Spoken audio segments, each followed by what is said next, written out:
Hello guys. இந்த உலகில் மனிதர்களை திருத்துவதற்காக, மனிதர்களை நேர்வழியில் செலுத்துவதற்காக பல தீர்க்கதரிசிகள், பல தூதர்மார்கள் வந்துள்ளார்கள். இஸ்லாம் மார்க்கத்தை எடுத்து பார்த்தாலும் ஒரே தூதர்கள்தான். அதேபோல் கிறிஸ்டியானிட்டி மற்றும் யூதர்கள் அவர்களுடைய மார்க்கத்தை எடுத்து பார்த்தாலும் ஒரே தூதர்கள்தான். அதேபோன்றுதான் இந்த உலகத்திற்கு இறுதியாக அனுப்பப்பட்ட தூதர், பல சிறப்புகளை வைத்திருந்த தூதர் நபி முஹம்மத் ஸல்லல்லாஹு அலைஹி வஸல்லம் அவர்கள். அல்லாஹு தஆலா இஸ்லாம் மார்க்கத்திற்கு 5 காரியங்களையும் கட்டளையிட்டிருக்கிறான். முதலாவது கலிமா, இரண்டாவது தொழுகை, மூன்றாவது நோன்பு, நான்காவது சகாத், ஐந்தாவது ஹஜ். மூன்றாவது நோன்பு இன்னும் சிறிது நாட்களில் இந்த மனித சமுதாயத்தை வந்து அடைய உள்ளது. இந்த நோன்பு, இந்த ரமதான் எப்படி ஆரம்பமானது, எங்கிருந்து ஆரம்பமானது, யாரால் ஆரம்பமானது என்பதை பற்றிதான் இந்த வீடியோவில் முழுமையாக தெளிவாக பார்க்க உள்ளோம். இந்த வீடியோ இஸ்லாம் சகோதரர்களுக்கு மட்டுமல்லாமல் ஏனைய மதத்தை சார்ந்தவர்களும் பார்க்கக்கூடிய ஒரு தெளிவுள்ளதாக இருக்கும். நம்ம சேனலுக்கு புதுசா இருந்தா லைக் பண்ணுங்க, சப்ஸ்கிரைப் பண்ணுங்க, மறக்காம பெல் ஐகானை கிளிக் பண்ணுங்க. வாங்க வீடியோக்குள்ள போலாம். இது உங்கள் குட்டி ஸ்டோரி அபிஷியல் சேனல். இந்த பிரபஞ்சம் உருவான நாளிலிருந்து மனிதன் பசியை உணர்ந்தான், தாகத்தை அனுபவித்தான், ஆசைகளால் இழுக்கப்பட்டான், பயத்தால் தடுக்கப்பட்டான், நம்பிக்கையால் எழுந்தான். ஆனால் அவனை முழுமையாக மாற்றிய ஒரு ஆன்மீக பயணம் ஆண்டுதோறும் வர ஆரம்பித்தது. அதுதான் ரமதான். இந்த ரமதானின் வரலாறு ஒரு சாதாரண மத கடமையின் கதையல்ல. அது மனித உள்ளத்தை மாற்றிய ஒரு பெரிய புரட்சியின் கதை. 1400 ஆண்டுகளுக்கு முன் அரேபியாவின் வெப்பமான மணற்பரப்பில் அமைந்திருந்த மக்கா நகரத்தில் தொடங்குகிறது. அங்கு வணிகமும் விக்கிரக வழிபாடும் சமூக அநீதியும் கலந்த காலத்தில் உண்மையை தேடிய ஒருவர் இருந்தார். அவர்தான் ப்ராஃபெட் முஹம்மத் ஸல்லல்லாஹு அலைஹி வஸல்லம் அவர்கள். அல்லாஹு தஆலா இஸ்லாம் மார்க்கத்திற்கு 5 காரியங்களையும் கட்டளையிட்டிருக்கிறான். முதலாவது கலிமா, இரண்டாவது தொழுகை, மூன்றாவது நோன்பு, நான்காவது சகாத், ஐந்தாவது ஹஜ். காலம் நகர்ந்து ஹிஜ்ரா மூலம் மதீனா நகரத்தில் இஸ்லாமிய சமூகம் உருவானபோது நோன்பு கட்டாயமாக்கப்பட்டது.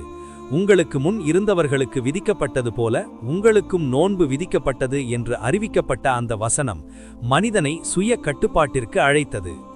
நோன்பு என்பது வெறும் உணவு தண்ணீர் தவிர்ப்பல்ல. அது மனக்கட்டுப்பாடு, அது பொறுமையின் பயிற்சி, அது கோபத்தை அடக்கும் கவசம், அது ஏழையின் பசியை உணர வைக்கும் பாலம், அது இரகசியமாக செய்யப்படும் இறை நம்பிக்கையின் சான்று.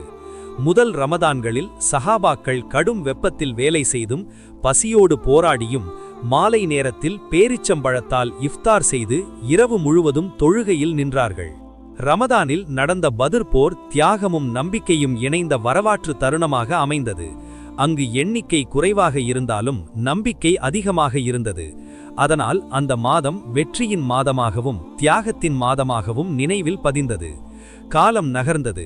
இஸ்லாம் அரேபியாவை தாண்டு கண்டங்களை கடந்து பரவியது. எகிப்தில் ரமதான் இரவுகளில் விளக்குகள் ஒளிர்ந்தன. டர்க்கியில் சஹூர் தப்பட்டி ஒலி தெருக்களை எழுப்பியது. இந்தியாவில் மசூதிகள் நிரம்பின. ஸ்ரீலங்காவில் குடும்பங்கள் ஒன்றாக அமர்ந்து இஃப்தார் செய்தனர். உலகம் முழுவதும் மொழி மாறினாலும், உணவு மாறினாலும், கலாச்சாரம் மாறினாலும் ரமதானின் உள்ளார்ந்த உண்மை மாறவில்லை. பகலில் பசி, தாகம் பொறுமையை சோதிக்கிறது. மாலை நேரத்தில் அதான் ஒலி கேட்கும் தருணம் கண்ணீரை வரவழைக்கிறது. ஒரு பேரிச்சம்பழம், ஒரு துளி தண்ணீர், அந்த எளிய தருணம் மனிதனுக்கு நன்றி உணர்வை கற்றுக் கொடுக்கிறது. இரவு தராவி தொழுகையில் குரான் முழுவதும் ஓதப்படுகிறது. லைலத்துல் கதிர் எனும் 1000 மாதங்களை விட சிறந்த இரவை தேடி மக்கள் இறைவனை வேண்டுகிறார்கள். தானம், ஜகாத், ஃபித்ரா மூலம் ஏழைகள் மறக்கப்படாமல் காக்கப்படுகிறார்கள். ரமதான் ஒரு சமூகத்தை இணைக்கிறது, ஒரு குடும்பத்தை அருகில் கொண்டு வருகிறது, ஒரு மனிதனை அவன் உள்ளத்துடன் சந்திக்க வைக்கிறது. காலம் மாறி இன்று டிஜிட்டல் உலகமாகிவிட்டாலும் ரமதான் தனது ஆன்மீக சக்தியை இழக்கவில்லை. லைவ் தராவி ஒளிபரப்பு, ஆன்லைன் தானம், உலகம் முழுவதும் ஒரே நேரத்தில் இஃப்தார் பகிர்வு. ஆனால் அடிப்படை கேள்வி அதே. நான் என்னை மாற்றினேனா? என் கோபம் குறைந்ததா? என் இதயம் மென்மையானதா? என் கரங்கள் உதவிக்காக நீண்டதா? 1400 ஆண்டுகளுக்கு முன் மக்கா குகையில் தொடங்கிய அந்த ஒளி இன்று கோடிக்கணக்கான இதயங்களில் பிரகாசிக்கிறது.